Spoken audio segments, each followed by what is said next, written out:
December 24, 2022 हामी यो animal kingdom डिज्नील्यान्डको animal किंगडममा आज प्रवेश गर्ने निर्णय गरेर हामी यहाँ वेटिङ एरियामा छौं अहिले।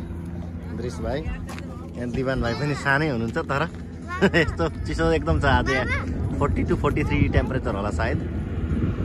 अब यहाँ रेडी टु बोर्ड हुन खोज्दैछौँ।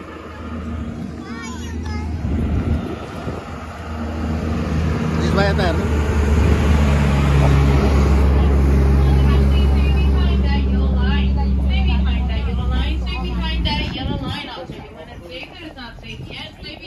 Bye. Not yet. I'll let you know. And there we go.